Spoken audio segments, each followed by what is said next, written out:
इलाहाबाद का जो फैसला मदरसे के संदर्भ में आया है और उस फैसले में कहा गया है कि मदरसा को बैन किया जाना चाहिए और मदरसा में जो बच्चे पढ़ते हैं उनको अन्य स्कूलों में दाखिला दे करके उनकी शिक्षा उन स्कूलों के माध्यम से होनी चाहिए। यह लब्बो लबाब इलाहाबाद उच्च न्यायालय के फैसले को है। इलाहाबाद उच्च न्यायालय का जो फैसला है वो तमाम कानूनी बिंदुओं को ध्यान में रख करके, पर्सनल लॉ को ध्यान में रखते हुए वो फैसला सुनाया गया है।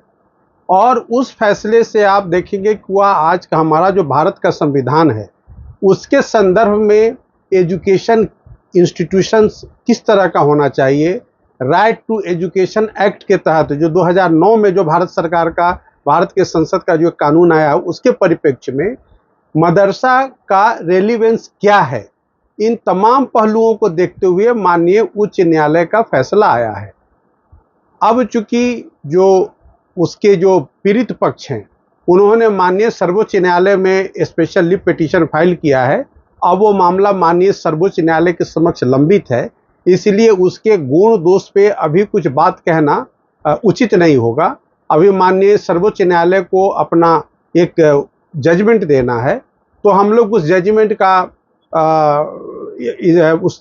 का हम लोग इंतजार करें कि माननीय सर्वोच्च न्यायालय का जजमेंट क्या होगा। लेकिन मैं आज के 21st सेंचुरी में मदरसा कितना रेलिवेंट है भारतीय समाज में या नहीं, उस पर मैं अपनी बात एक वकील होने के नाते में रखूंगा। सबसे पहले मैं आपको बताऊं कि जो हमारे देश भारत में जो मदरसा कल्चर आया वह जब दिल्ली सल्तनत मोहम्मद गोरी ने स्थापित किया। दिल्ली सल्तनत के तहत 1206 में पहली बार दिल्ली के अंदर मदरसा इस्टेब्लिश किया गया। जब दिल्ली सल्तनत आया तो उस वक्त जो हमारे जो आक्रांता थे विदेशी, जिन्होंने भारत पर आक्रमण करके यहाँ के सिविलाइजेशन को, यहाँ के कल्चर को, यहाँ के सनातनी समाज को छत बिछत करने का प्रयास करके हमारा जो गुरुकुल परंपरा था उसको ध्वस्त करने के लिए इन्होंने मदरसा कल्चर को स्थापित करने की कोशिश की। और आप देखेंगे कि जब मोहम्मद गोरी और उसके बाद में यहाँ 2 मदरसा का स्थापना हुआ दिल्ली के अंदर। फिर जब मुगल आए तो बाबर के शासनकाल में फिर उसके बाद मदरसों का जाल बिछाने की कोशिश की गई पूरे देश में। तो पूरा आशय यह था आक्रांताओं का कि किसी भी तरह से जो सनातनी व्यवस्था है, सनातन कल्चर है, सिविलाइजेशन है, उसको हम खत्म करके इस्लामी व्यवस्था को यहाँ स्थापित करें। तो इस मंशा से विदेशी आक्रांताओं ने मदरसा का स्थापना भारत भूमि पे किया। जब ब्रिटिश हुकूमत आई तो ब्रिटिश हुकूमत के दरमियान फिर आप देखेंगे कि यहाँ पर जो क्रिश्चियन मिशनरियों के द्वारा यहाँ फिर जो है गुरुकुल की परंपरा को और कैसे ध्वस्त किया जाए उसकी भी परंपरा बढ़ाई और यहाँ इंग्लिश मीडियम स्कूल को स्थापित करके, और जब ब्रिटिश हुकूमत आई, इंग्लिश मीडियम स्कूल्स जब बनने लगे और लोगों का अट्रैक्शन इंग्लिश मीडियम स्कूल्स की तरफ हुआ तो मदरसा का जो चलन था वो कम हो गया। तो ये थी ब्रिटिश पीरियड के दरमियान। लेकिन जब हमारा देश आज़ाद हुआ और भारत का संविधान आया तो ये हुआ कि पूरे देश में जो एजुकेशन पॉलिसी होगी वो यूनिफॉर्म होगा, वो एक जैसा होगा और हर समाज के, हर धर्म के लोग उस एजुकेशन पॉलिसी के तहत लाभ उठाएंगे और एक नए ढंग से भारत के समाज को बनाने की जो एक प्रक्रिया थी संविधान के तहत, उसको आगे बढ़ाया गया। लेकिन उसी क्रम में आप देखेंगे कि भारत के अंदर जो तत्कालीन भारत की सरकार थी उसने गुरुकुल का रूप थोड़ा अलग देते हुए 2 मुस्लिम सेंट्रल यूनिवर्सिटी की स्थापना भारत में होने दिया। पहला अलीगढ़ मुस्लिम यूनिवर्सिटी और फिर दूसरा जामिया मिलिया इस्लामिया, जो दोनों एक मुस्लिम समाज का। तो आप देखेंगे कि जो मदरसा का जो एक रूप है उसको भारत के संविधान के तहत जो पर्सनल जो आर्टिकल 2930 के तहत आप जो अपना एजुकेशनल इंस्टीट्यूशन स्थापित कर सकते हैं, उसके तहत इन्होंने जामिया मिलिया और अलीगढ़ मुस्लिम यूनिवर्सिटी की स्थापना हुई। आप देखेंगे कि ये जो स्थापना किया गया देश के आज़ाद होने के बाद, उसके पीछे थोड़ा चलें, महामना पंडित मदन मोहन मालवीय ने बनारस हिंदू यूनिवर्सिटी की स्थापना की, वो देश की आज़ादी के पहले। और जब वो सनातनी कल्चर को प्रोटेक्ट करने के लिए बनारस हिंदू यूनिवर्सिटी की स्थापना हुई, तो मुसलमानों का दबाव इतना था कि मुसलमानों के लिए भी एक यूनिवर्सिटी होना चाहिए। तब अलीगढ़ मुस्लिम यूनिवर्सिटी की स्थापना पश्चिम उत्तर प्रदेश में किया गया और उसको सेंट्रल यूनिवर्सिटी का दर्जा दिया गया। फिर बाद में जामिया मिलिया इस्लामिया यूनिवर्सिटी की स्थापना की गई। तो आप देखेंगे कि लेकिन फिर भी वह भारत के समाज को स्वीकार्य रहा और वो अपने ढंग से वह यूनिवर्सिटी फलते फूलते रहा। लेकिन मदरसा का चलन धीरे धीरे शिथिल हो गया और यहाँ का समाज जो है, जो भारत के संविधान के तहत जो शिक्षा पद्धति लाई गई, उसमें समावेशी वो बन करके उसका लाभ लेते रहे। लेकिन आप देखेंगे कि 1970 के दशक के बाद जब जिहादी शब्द पनपने लगा दुनिया के अंदर, तो उससे हमारा भारतीय समाज भी अछूता नहीं रहा और उसका समझिए कि कुप्रभाव हमारे भारत के सामाजिक ताना बाना पर भी पड़ने लगा। और भारत के अंदर भी जो जिहादी, जैसे कि कश्मीर के अंदर में सर उठाने लगे, वेस्ट बंगाल के उस सारे इलाके में जहाँ की मुसलमान बहुतायत संख्या में है, वहाँ सर उठाने लगे। और कश्मीर के अंदर उसी का आप देखेंगे कि वहाँ जो हिंदुओं का जेनोसाइड हुआ 1980 और 90 के दशक में, वो उस जिहाद का एक जीता जागता उदाहरण है। फिर बाद में क्या हुआ कि जो मदरसा जो था, जो आपको मैं बताऊं, मदरसा के पहले एक शब्द आता है मकतब। मकतब क्या था? आप जब इस्लामिक कल्चर में आप जाएंगे और पढ़ेंगे तो मकतब जो था वो प्राइमरी और सेकेंडरी एजुकेशन का सेंटर हुआ करता था, और मदरसा जो था इनका हायर एजुकेशन का सेंटर हुआ करता था। लेकिन भारत में मदरसा जो शब्द है, जो अरब कंट्रीज में या ईरान में या अन्य मुस्लिम कंट्रीज में जिस मंशा से मकतब और मदरसा का निर्माण किया गया, वो मंशा भारत के अंदर कभी नहीं रहा। और भारत के अंदर मदरसा में सिर्फ रिलीजियस, और वो भी एक हेल्दी रिलीजियस टीचिंग नहीं रह करके उसको किस तरह से जिहादी रूप दिया जाने लगा कि बाद के दिनों में आप देखेंगे कि प्रशासन ने काफ़ी जो रेडिकल्स का लिंक मदरसा से पाया। तो पाया गया कि मदरसा जिस मकसद से स्थापित किया गया, उस मकसद में वो भटक गया और उसका भटकाव इतना बदल गया कि रेडिकल्स का समझिए कि वो रेडिकलाइजेशन मदरसा में होने लगा।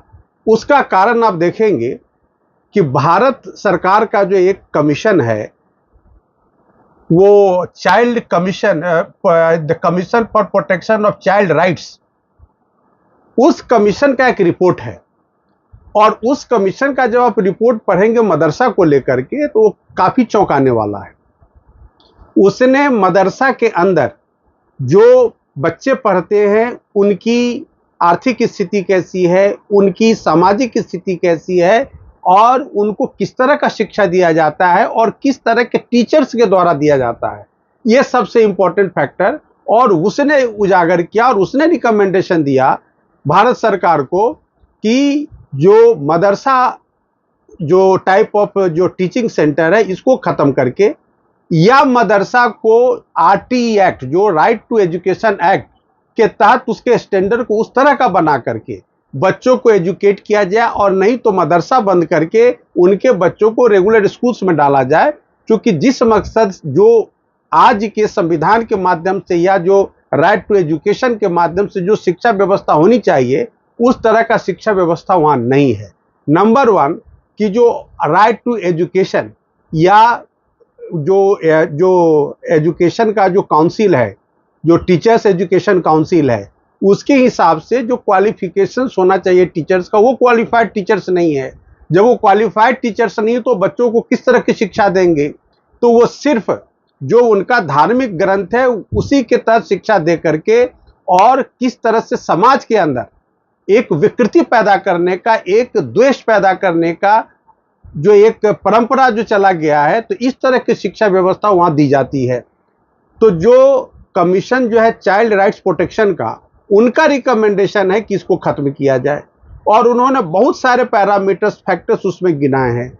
उसको ध्यान में रखते हुए चीफ सेक्रेटरी का सारे स्टेट्स को चिट्ठी लिखी गई कि साहब आप इनका एक स्टडी करके रिपोर्ट कीजिए। तो जो उत्तर प्रदेश के अंदर जो माननीय इलाहाबाद उच्च न्यायालय का जो फैसला है, वो इन तमाम बिंदुओं पर विचार करके फैसला दिया गया है कि मदरसा सिस्टम ऑफ एजुकेशन जो भारत के अंदर है वो अपने मकसद में कामयाब नहीं है। वो जिस क्लास के बच्चों को एजुकेशन देता है उनको दिग्भ्रमित करने के अलावा कुछ भी नहीं है, और उनका बौद्धिक विकास जो होना चाहिए वो बिल्कुल नहीं हो रहा है। न तो वो देशभक्ति उनमें आ रही है, न उनका बौद्धिक विकास हो रहा है, बल्कि वो बिल्कुल रेडिकलाइजेशन के रास्ते पर जा रहे हैं, जो देश के एकता, अखंडता और सामाजिक ताना बाना को तोड़ने का, बिखेरने का काम करती है। इसलिए मदरसा आज के डेट पे बिल्कुल इररिलेवेंट है। अब दूसरी बात, अगर आप देखेंगे कि मदरसा के अंदर आप देखेंगे कि गांवों में आप जाएं तो गांव के अंदर जो टीचर्स मदरसा के अंदर में हैं, वो खुद उनका जो दिमाग रेडिकलाइज्ड है। तो जो खुद जिस टीचर का दिमाग रेडिकलाइज्ड होगा वो बच्चों को कहां अच्छा से अच्छा एजुकेशन दे सकता है। तो गांव के अंदर बिल्कुल जो एक सद्भावना का वातावरण था, उसको मदरसा के टीचर्स ने मदरसा के बच्चों को आप कह सकते इल एजुकेट करके, उनको गलत शिक्षा दे करके उनको समाज से दूर करते जा रहा है। तो इस तरह से जो भारत का के में विविधता में जो एकता थी, वो कंसेप्ट आज खत्म हो रहा है। ये सरकारों के लिए, केंद्र सरकार के लिए भी चिंता का विषय है। तो इन तमाम बिंदुओं को विचार करके कि क्या जो आज माननीय सर्वोच्च न्यायालय के भी कई फैसले हैं, उस फैसले के आधार पर भी राइट टू एजुकेशन जो कानून आया 2009 में, उसके आधार पर भी, और जो commission for protection of child rights है, वो कमीशन का रिपोर्ट, क्योंकि वो स्टैट्यूटरी बॉडी है, तो उस कमीशन का जो रिपोर्ट है वो भी मायने रखता है। और उसका कर्तव्य बनता है कि किस तरह से हमारे देश के बच्चे, चाहे वो जिस किसी भी धर्म के हो, वो जिस किसी भी समाज से आते हो, उनको हम कैसे अपग्रेड करें हर स्तर पर। ये मंशा है, ताकि भारत का संविधान जो फ्रेटर्निटी की बात करता है, सबके उत्थान की बात करता है, इकोनॉमिक, सोशल और जस्टिस और डेवलपमेंट की बात करता है, हम उस कॉन्स्टिट्यूशनल मैंडेट को अचीव कर सके। तो उस मैंडेट को अचीव करने में जो व्यवधान है, उसको दूर करने की दिशा में सरकार का भी कदम है, और माननीय इलाहाबाद उच्च न्यायालय के फैसले का भी जो आप कहेंगे एक प्रयास है। अब हम सबों को माननीय सर्वोच्च न्यायालय के फैसले का इंतजार करना चाहिए कि सर्वोच्च न्यायालय का फैसला क्या आता है, और जब तक सर्वोच्च न्यायालय का फैसला नहीं आता है तब तक इस बात पर जरूर जो हमारा सिविल सोसाइटी है उसके अंदर चर्चा होती रहनी चाहिए कि किस तरह से हम अपने समाज के ताना बाना को, अभी मैं आपको उदाहरण के तौर पे दूं कि दीपावली के अवसर पर जामिया मिलिया इस्लामिया यूनिवर्सिटी के अंदर हिंदू समाज के बच्चे, सनातनी बच्चे, जब वो दीपक जलाने का या उसको सेलिब्रेट करने की कोशिश किए तो किस तरह से वहां पर उनका विरोध किया गया। तो ये सब कुछ दर्शाता है कि हमारा जो समाज है किस तरह से खंडित और विखंडित हो रहा है। इसको रोकने के लिए, इसका समाधान ढूंढने के लिए हम किस तरह से सौहार्द का वातावरण बना सकते हैं, उस दिशा में सबका दायित्व बनता है कि हम अपना प्रयास करें। इन्हीं शब्दों के साथ मैं आशा करता हूं कि माननीय सर्वोच्च न्यायालय के फैसले का इंतजार करते हुए हम लोग अपने समाज के सौहार्द को किस तरह से बनाएं, उस दिशा में चलें, और ऐसे एजुकेशनल इंस्टीट्यूशंस का निर्माण कभी नहीं होना चाहिए, चाहे वो मदरसा ही क्यों नहीं हो, जो समाज को अलग दिशा में या गलत दिशा में ले जाने का काम करता हो। जय हिंद, जय भारत।